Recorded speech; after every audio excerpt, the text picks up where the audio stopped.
뉴스레전 주민. 오늘은 국민의힘 대선 경선 예비후보 홍준표 의원 모셨습니다. 어서 오십시오. 네네. 예.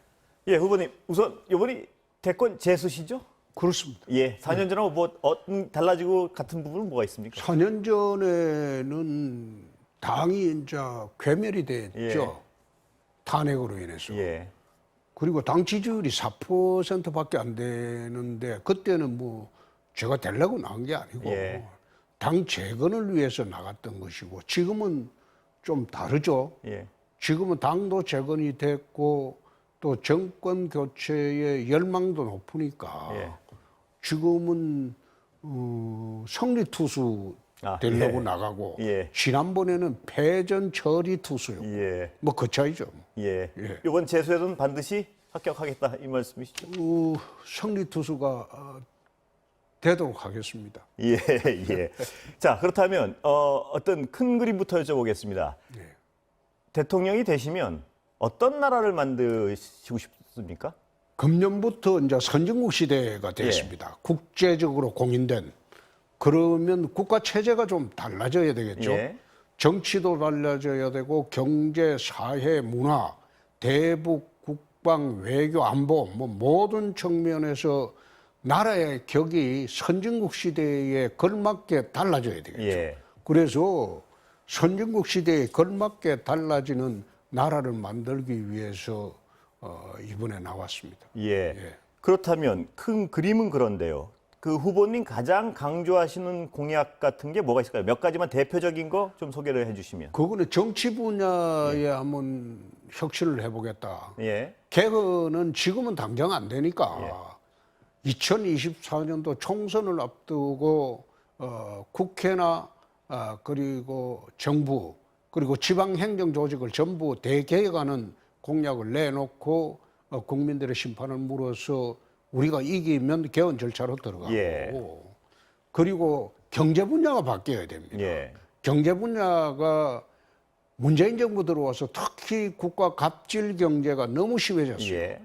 우리나라가 지금 선진국까지 온 거는 국가 갑질 경제가 아니고 민간의 자율과 창의를 존중하는 그런 형태로 선진국 시스템으로 만들어야지. 국가는 거기에 최소한의 관여만 하면 된다 이겁니다. 그런데 거꾸로 문재인 정부 들어와서 지금 5년 동안 경제 정책 운용한 거는 전부 좌파 이념 경제 정책을 중심으로 모든 경제 주체들을 압박하고 그리고 갑질하는 형태로 했거든요. 제가 대통령이 되면 이런 구조를 전부 뜯어고치겠습니다. 경제 정책 전반을 말씀해 주셨는데요. 네. 가장 국민들이 궁금한 것 중에 하나는 부동산입니다. 네, 부동산은 뭐가 가장 달라집니까? 만약에 대통령이 되시면. 제가 대통령이 되면 부동산을 새로운 신도시 정책은 저는 하지 않습니다. 예. 하지 않고 도심 초고층 개발을 하겠습니다. 그것은 뉴욕이나 대도시에 가보면 다 그렇습니다. 홍콩이나 땅은 좁은데 거기에 용적률을 몇 프로 주고 이런 식으로 하지는 않습니다. 예. 뉴욕 같은 경우에 용적률을 3,300%까지 줍니다. 그래서 강북 대개발을 할 때 초고층 개발을 강북 도심 대개발을 하게 되면 이거는 서울의 집값이 안정이 되는 순간 전국 집값이 안정이 됩니다. 지금 또 집값이 너무 폭등을 했어요. 참 걱정스러운 것은 이게 이제 코로나로 인해서 돈이 시중에 너무 많이 풀렸어요. 그게 지금 갈 데 없어갖고 부동산으로 몰리거든요. 이게 이제 금리가 인상이 되게 되면 부동산이 대폭락하는 사태가 올 수도 있다. 그런 우려를 가지고 계시다는 그렇습니다. 말씀이시죠? 그렇다면 그래서 아까 그 말씀하신 거랑 좀 결부돼서 궁금한 게요. 지금 상태에서도 금리 올라가고 하면 자산에 거품이 끼었기 때문에 부동산 붕괴가 올 수 있는 상황에서 그렇습니다. 또 고층 빌딩으로 공급할 필요 있습니까? 지금 그렇지 않습니다. 그거는 무주택 시민이 너무 많습니다. 지금 대한민국 전체의 주택 보급률이 아마 110% 정도 됐을 거예요. 그러나 지금 1인 가구가 너무 많이 늘었고 그렇기 때문에 주택 보급률에 비해서 서울 같은 경우에 주택 그 소유 비율이 60%가 안 될 거예요. 예. 그래서 서울에는 주택 공급을 지금 더 많이 해야 되는 그런 부담이 있습니다. 예. 예. 후보님 아까 그 정치 분야 개헌에 관련해서 하나만 좀 여쭤보면 만약에 대통령이 되시면 개헌을 총선 맞물려가지고 추진하시겠다 그랬는데요. 4년 중임제죠, 제가 그렇습니다. 예. 그렇다면 후보님의 차기에까지 연결이 되는 개헌인가요, 아니면 어떻습니까? 그거는 개헌하는 당사자 그 예. 대통령은 다음에 출마를 예. 못 합니다. 예. 그거는 헌법 원칙이에요. 예, 알겠습니다. 예, 다른 요새 지지율은 좀 어떤 후보님 입장에서는 기분 좋은 방향으로 흘러가고 있다고 보시는 건가요? 지금은 그렇죠. 예. 그 추석 전에 골든 크로스를 말씀하셨는데 그것은 지금 골든 크로스 와온 지가 2주 전부터 예. 나오기 시작했죠. 그런데 비판하는 쪽에서는요. 비판적인 쪽에서 그걸 역선택이라고 하는데 예. 나는 그게 이해가 안 되는 게 이게 대선은 우리끼리 하는 게 아닙니다. 예. 우리끼리만 투표하는 거 아니에요. 예. 중도층도 하고 반대당도 하고 호남도 합니다. 그리고 20, 30대, 40대가 우리가 가장 취약한 계층인데 거기 그 지지율이 지금 폭등하고 있잖아요. 예. 그걸 갖다가 역선택이라고 하면 우선 이상하고 두 번째로 예. 역선택이라고 하면 이재명 후보나 이낙연 후보 1대1 조사할 때 예. 제가 늘 져야죠. 예. 차이가 많이 나야죠. 예. 지금은 붙었거나 제가 이기는 여론조사도 많이 나오죠. 예. 근데 그것도 역선택입니까? 그 후보님 말씀은 상당 부분 제가 이해가 되는 부분이 네. 있음에도 불구하고요. 네. 근데 윤석열 후보를 전체로 뒤집었는데 예. 여당 후보를 갖다 놓고 3자를 하면 아직 윤석열 후보가 높게 나옵니다. 대부분의 조사에서. 그거는 거꾸로 나오는 조사도 있습니다. 아, 그렇습니까? 예. 그것도 추세가 바뀔 거라고 보신다 이 말씀이시죠? 그거 시간이 지나면 좀 바뀔 겁니다. 예. 추석을 전후해서 사실 처음 시작할 때는 예. 윤석열 후보하고 게임이 안 된다고 봤죠. 예. 5배, 6배 됐은 거. 지금 골든크로스 이룬 지가 2주 넘었잖아요. 예. 추석 민심 지나면 그 달라질 것이 지금 우리가 여야에서 봐야 되는 게 여야의 조사를 봐야지. 전체 10몇 명 넣어놓고 무슨 인기 투표하듯이 조사하는 거 그건 의미가 없습니다. 1대1 조사를 봐야 된다 이 그렇죠. 말씀이신가요? 아니 여권에서는 누가 제일 낫느냐, 야권에서는 누가 제일 낫느냐. 경선이 끝나고 난 뒤에 이제 1대1 붙이는 게 맞겠죠. 예. 나 여론조사 기관들 참 희한하게 한다. 예. 20, 30대 지지율이 올라간 걸 피부로 느끼십니까 혹시? 그거는 현장에 가보면 그렇습니다. 예. 원인이 뭐라고 생각하십니까? 왜 갑자기 그 지지율이 20, 30대 올라간다고 생각하십니까? 20, 30대들이 답답하죠. 예. 희망 없는 세대죠. 예. 그래서 20, 30대들이 바라는 것은 소신 있고 예. 바른 말하고 그리고 거짓말 안 하고 정직하고 그리고 말을 빙빙 돌려서 안 하고 그런 정치하는 사람들을 바라기 때문에 그것이 이제 저하고 맞아 떨어지니까 지지율이 많이 올라가는 거죠. 이준석 대표의 효과도 있다고 보십니까? 그렇습니다. 예. 그런데 그 시발은 거기서 봐야죠. 예. 예, 그 상승이 연결됐다고 보시는 거군요. 그렇습니다. 그러나 그 상대적으로 후보님 속해 계신 국민의힘이나 혹은 후보님 개인에 대해서도 남성보다 여성의 지지율은 좀 떨어진다 이런 분석이 그렇죠. 많던데요. 예, 그건 원인에 대해서는 분석이 좀 그게 하셨습니까? 이제 지난 그 탄핵 대선의 영향입니다. 예. 거기서 이제 막말 프레임이 나왔고 예. 드루킹에 의해서 막말 프레임이 나왔고 또 이제 좋지 않는 그런 프레임들이 많이 나왔죠. 예. 그 영향이 지금까지 미친다고 봅니다. 후보님 개인에 대해서는 혹시 그 어떤 영남 보수의 고루한 이미지 뭐 이런 게 어떤 좀 여성표에 영향을 끼친다 이런 분석을 하는 분도 있습니다만. 예. 글쎄요, 그거는 아니라고 봅니다. 예. 지금 지지율이 수도권하고 호남 쪽이 더 강하거든요. 예. 영남 그것 때문에 지지율이 역선택 얘기하는 아니 예. 역선택이 아니죠. 예. 역선택이라면 이재명 후보하고 1대1 붙였을 때 이기는 그런 예. 여론조사는 절대 안 나오죠. 예. 절대 안 나오죠. 예. 요즘 그게 자주 나옵니다. 예. 그럼 그것도 역선택인가요? 예. 알겠습니다. 그 어제 토론회 얘기 좀 여쭤보겠습니다. 어떠셨습니까? 해보니까. 사실 토론회가 그렇습니다. 예. 많은 사람이 기대하기에는 홍준표가 토론회를 하면 상대방을 박살내고 예. 호쾌하게 하고 그걸 다 말할 겁니다. 예.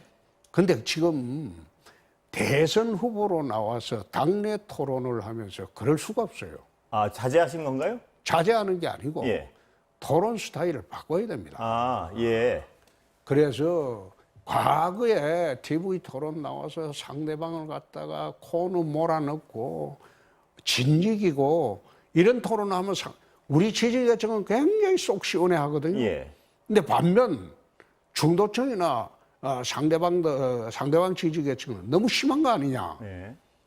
그거 별로 좋지 않은 경험을 많이 봤습니다. 예. 그래서 대통령 선거에 나왔기 때문에 이제는 그렇게까지 토론할 필요는 없지 않느냐. 그 주위에서 다 이야기를 합니다. 아, 그래서 어제는 예. 토론 스타일을 좀 바꿔봤죠. 아, 일부러 바꾸신 거군요, 그러니까. 일부러 가지고 그렇게 해야지 대통령이 된다는 생각이 드니까요. 예.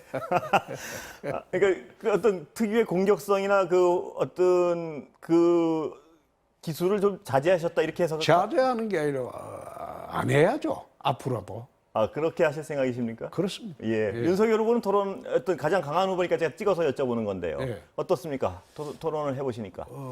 처음 나오셔가지고 많이 긴장하신 것 같고 예. 아마 자기가 가지고 있는 생각을 다 발휘하지 못한 것 같았습니다. 예. 그게 이제 8사람 토론하면 그 토론이 안 돼요. 예. 4강 토론에 가야지 이제 본격적으로 실력이 나오겠죠. 예. 예. 그 후보님은 실력에 있어서는 자신감이 있으신 것 같아서 제가 여쭤보는 건데요. 예. 그 윤석열 후보에 대해서는 아까는 좀 어떤 점잖게 하신다는 어떤 방침을 발표하신 예. 것 같은데 예. 분명한 거는 흠결이 이렇게 많은 후보는 처음 봤다 이런 평가를 하셨는데 예. 그건 사실이지 예. 않습니까? 예. 장모, 부인, 본인 지금 아마 고발된 건수가 24건이고요. 예. 저는 26년 정치에도 대선 후보가 이렇게 가족 흠결뿐만 아니라 본인 흠결이 많은 사람을 처음 봤다. 사실 그렇잖아요. 예. 그게 팩트잖아요. 예. 그래서 저거 본선 가면 저 변명하다가 끝난다. 예. 그래서 자기 정책이고 말할 시간도 없을 거예요. 예. 그래서 걱정스러워서 어떻게 헤쳐나가려고 그러냐. 그건 물어봤죠. 홍 후보님이 보시기에는 단도직입적으로 후보 자격이 없다고 보시는 건가요? 윤 후보의 경우에? 후보 자격 없다고 보기는 어렵죠. 예. 그러나 본선 가서는 너무나 공격 소재를 많이 안고 있다. 이길 수 없는 후보라고 보시는 건가요? 그럼 다 질문을 좀 바꾸면? 그건 제가 말하기 좀 그렇습니다. 예. 그렇다면 그것까지 여쭤요. 그 같은 당내에서요. 네. 당내에서는 어떤 후보가 가장 예를 들어 홍 후보님 빼고 어떤 후보가 가장 어떤 승리를 위해서 승리 가능성이 높다고 보십니까? 홍 후보님을 제외하고. 예. 저 빼면 이길 사람은 없죠. 없습니까? 홍 후보님만이 이길 수 있는 카드다 이 말씀이시죠? 예. 이재명 후보가 될 공산이 짙던데 예. 이재명 후보 인파이터입니다. 예. 근데 인파이터 같으면 저도 인파이터니까 예. 인파이터 경력으로 따지면 이재명 후보는 저하고 상대가 안 되죠. 아, 그렇습니까? 예. 알겠습니다. 어제 말입니다. 어제 그 토론회에서 한 말씀 중에 하나가 가장 뜨거웠는데요. 네. 뭐 이건 여쭤보지 않을 수가 없는데, 조국 전 장관에 대해서 과잉 수사했다, 윤석열 후보가. 같은 당내에선 비판이 좀 많은 것 같은데요. 어떻게 네, 보세요? 비판을 듣고 예. 있습니다. 그 이야기를 어제 오늘 한 이야기가 아니고 예. 그 이야기 한 지가 원래 꽤 소신이시죠, 됐습니다. 그건? 예. 꽤 됐습니다. 예. 꽤 됐고 왜 그런 이야기를 하는가 하면 우선 가족 공동체에 대한 가장의 책임입니다. 예. 이게 가족이 잘못했으면 가장이 무한 책임을 져야 합니다. 저는 그런 생각으로 살고 있습니다. 예. 예? 그런데 조국 장관은 가족 공동체의 잘못을 자기는 빠져나가려고 노력하고 나머지는 부인 들어가고 동생 들어가고 다 들어가 버렸어요. 예. 내가 그거 쳐다보면서 참 심하게 저 사내 아니다. 예. 저런 식으로 해서는 안 된다. 그게 첫째고 두 번째 윤석열 그 후보가 검찰총장 할 때 자기 지인한테 고백한 게 책으로 나온 게 있어요. 예. 조국 사건에 대해서. 왜냐? 검찰총장은 문정권의 안정을 위해서 책임질 필요가 있다. 예. 정권의 안정을 위해서 조국 장관을 잡았다. 그 이야기를 한 게 책으로 나와 있습니다. 그러면 정의와 공정 상식과는 관련 없이 정권의 안정을 위해서 조국을 잡았다? 그렇다면 자기들끼리 권력 투쟁에 불과합니다. 그 사건은. 그 사건은 윤석열 후보가 자기 지인한테 스스럼 없이 한 이야기를 보면 그거는 정의와 공정을 위해서 한 수사가 아니고 정권의 안정을 위해서 했다잖아요. 정치 수사했단 말씀이신가요? 그렇죠. 예. 근데 그래 한 것을 왜 우리 측에서 흥분을 하느냐는 겁니다. 예. 그런 측면에서 이야기를 한 거지. 제가 왜 조국 장관을 옹호합니까? 예. 조국 장관 가족을 왜 옹호합니까? 예. 범죄자 가족인데. 예. 그런데 그런 측면에서 윤 후보가 한 그 수사는 과잉 수사다 이거예요. 예. 응? 과잉 수사다. 예. 조국이 한 사람만 잡았으면 됐지. 온갖 가족을 전부 썰고 갈 필요는 없었지 않느냐. 그런 측면에서 이야기를 한 겁니다. 그런 측면에서 과잉 수사라는 소신은 지금도 변함이 없으신 거죠, 원래. 예. 국민들이 지금 우리 당 지지층도 그렇고 국민들이 아니라고 하니까 예. 소신이라도 제가 생각이 그렇다도 생각을 이젠 바꿔야죠. 아니, 국민들 중에는 그 당을 지지하는, 국민의힘을 당을 지지하는 국민들도 계시고, 또 국민의힘에 반대하는 분들도 계시지 않겠습니까? 근데 국민의힘에 반대하는 분들 중에 상당수가 후보님 말씀, 그러니까 과잉 수사였다, 부당한 수사였다는 부분을 긍정하고 있습니다. 그러니까 국민들은 하나의 단어로, 국민들이 다르게 생각하니까는 아닌 것 같은데요. 어떻게 보세요? 예. 우리 당 지지층들이 다르게 생각하니까. 말씀하신 국민은 지지층이죠, 당. 그렇죠. 예. 그러면 지금은 경선국면이에요. 예, 예. 그래서 예. 생각을 바꿀 수밖에 없죠. 예. 아, 생각을 바꾸신 겁니까? 아니면 생각을 바꿔야죠, 이제 앞으로. 아직은 안 바뀌신 거고요. 아이, 바꿔야죠. 예, 예. 그런데요, 제가 그 여쭤보고 싶은 게, 그 정치 수사였다고 규정을 하시니까요. 네. 그렇다면 그 수사의 정당성은 뭐 있지만 수사가 과잉이었다 이 말씀을 하신 것 같은데요. 아니. 예. 가족 전부를 도려간 것은 다 잡아연 것은 예. 그거는 좀 과한 수사가 아니냐. 예. 제가 검사를 할 때는 가족의 범죄가 있을 때는 가족 중에 형하고 동생이 같이 저질렀을 때는 형만 구속합니다. 예. 아니? 예. 동생은 불구속을 하든지 불이권을 하든지 저는 그래 해왔어요. 예. 그게 이제 검찰의 오래된 관행이고 관례입니다.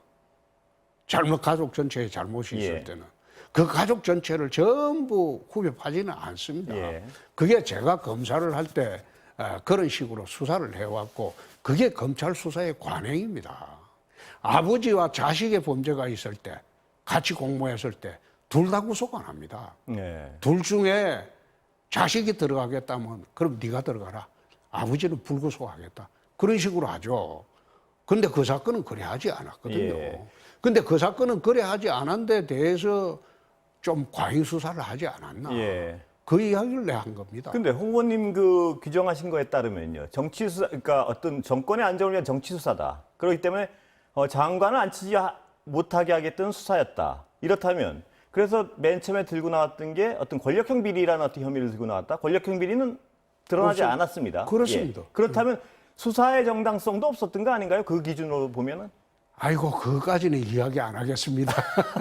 그러면 또 우리 지지자들이 난리가 날 테니까요. 예. 알겠습니다. 너무 전문적인 부분이 되기도 하고요. 예, 더 여쭤보진 않겠습니다. 그러면. 예. 어제 토론회 끝나고 윤석열 캠프 지지자들이 어떤 약간의 폭력적인 행위가 있었던 걸로 예. 그게 이제 윤석열 후보하고는 상관없이 대구에서도 그런 일이 있었습니다. 예. 경주에서도 있었고 또 어제 토론회 하고 난 뒤에 방송국 앞에까지 와가지고 예. 지지자라고 해본들 그 두세 명입니다. 예. 두세 명이 와서 예. 욕설을 하며 대던 것 보고 예. 내가 웃으면서 그랬습니다. 그렇게 하면 윤석열 후보가 욕도 먹습니다. 윤석열 후보의 책임은 아니라고 보시는 거죠? 예. 예. 그건 아니죠. 예. 그러면 현안 좀 다시 여쭤보겠습니다. 고발 사주 의혹의 그 전반은 어떻게 평가하십니까? 그게 이제 곧 팩트가 나오겠죠. 예. 팩트가 나오기 시작하면 윤 후보가 대처를 잘해야 될 겁니다. 예. 지금까지 나온 팩트로는 어떤 평가는 있으십니까? 아니면 예. 지금 아마 손중성 검사가 그 윤 후보 가장 측근 검사가 관여됐다고 하면 윤 후보가 국민들에게 설명을 잘해야 될 거로 봅니다. 손준성 검사가 만약에요, 수사 결과 관여했고 전달했고 뭐 이런 어떤 과정이 팩트로 드러난다면 윤 후보는 후보 자격이 가능한 겁니까? 보시기에 아니면은 설명을 하면 가능한 겁니까? 아니면 심각한 문제가 생기는 건가요? 홍 후보님 보시기에. 그거는 후보를 이제 계속하고 안 하고는 정치적인 문제고, 예. 그 다음에 사법적인 절차는 또 별개의 문제죠. 예. 정치적 책임 부분에 있어서 작지 않지 않습니까? 어떻습니까? 그게 팩트라고 가정을 한다면 수사 결과 아직 안 나왔으니까요, 물론. 예. 그럼에도 불구하고 윤 후보는 절대 사퇴 안 할 것으로 봅니다. 예. 예를 들어서 홍 후보님과의 지지율이 벌어지기 시작하면 그런 가능성도 배제할 수는 없는 거 아닌가요? 어떻습니까? 그분 권력 지향성이 아주 강합니다. 예. 사법시험을 구수할 정도로 권력에 대한 집착이 강합니다. 예. 그렇기 때문에 어떤 경우라도 끝까지 갈 것으로 봅니다. 홍 후보님은 요구는 하실 겁니까? 만약 그 팩트로 드러나면. 난 그런 요구는 그런 요구는 안 하시고. 아니, 후보끼리 그런 요구는 안 합니다. 예. 여당 얘기로 넘어가 보겠습니다. 예. 여당에서 누가 지금 가장 가능성이 크다고 보십니까? 호남 이번에 경선이 분수령으로 봅니다. 예. 호남 경선에서 이낙연 후보가 약진을 하게 되면 결선 투표로 갈 수도 있겠다. 예. 그렇게 되면 상황이 어떻게 달라질지 알 수가 없습니다. 어느 후보가 만약 이쪽에선 홍 후보님이 되신다고 가정을 하고 저쪽에서 어느 후보가 되는 게 더 붙어볼 만하십니까? 예. 이재명 후보가 편하죠. 그렇습니까? 예. 그렇습니다. 예. 어떤 측면에서? 우선 둘 다 인파이터니까 예. 한 명은 다운됩니까? 싸우면 그거는 그 KO 됩니까, 판정으로 그러면? 승부는 안 날 겁니다. 그렇습니까? 예. 그러니까 싸우면 제가 또 일각에 있으니까요. 예. 두 번째 인성 문제도 아마 거론이 될 거예요. 예. 그래야 되는 문제가 있고 또 무상연애도 나올 거고 예. 뭐 그리고 최근에 대장동입니까? 예. 그 성남시장 저게 아마 흥미롭게 대선 본선에 가면 나올 거고 예. 그러기 때문에 흠결이 많죠. 예. 흠결이 많기 때문에 좀 편하죠. 이낙연 후보가 홍 후보님으로서는 상대하기 더 어려울 것이다. 이 말씀이신가요, 그럼? 이낙연 후보는 지금 드러난 흠결이 없죠. 예. 기껏해야 지금 호남 후보라는 그거밖에 없죠. 예. 그 외에 이낙연 후보하고 토론을 하면 좀 답답할 거예요. 예. 시간은 다 됐는데 제가 좀 장시간 더 여쭤보고 싶은데 지금 경선 구조가 불공평하다, 불공정하다 이런 주장을 하고 계신 걸로 아는데 그렇습니까? 그래도 받아들입니다. 예. 근데 앞으로 어떤 당원 투표 비율이 더 올라가는데요. 더 좋아지죠. 어느 부분이 더 좋아지십니까? 홍 후보님. 지금 2030 당원들이 엄청나게 들어왔습니다. 예.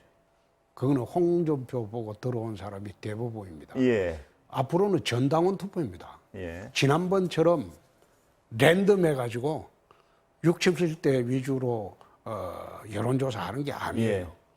그렇기 때문에 전당원 투표제로 들어가면 저한테 훨씬 유리한 결과가 나올 겁니다. 홍 후보님 시간은 다 됐는데요. 말씀이 맞는지 틀린지 추석 끝나고 다시 한번 모시겠습니다. 네. 그때 지지로 그때 꼭 모시겠습니다. 고맙습니다. 예, 들어주십시오. 예. 감사합니다.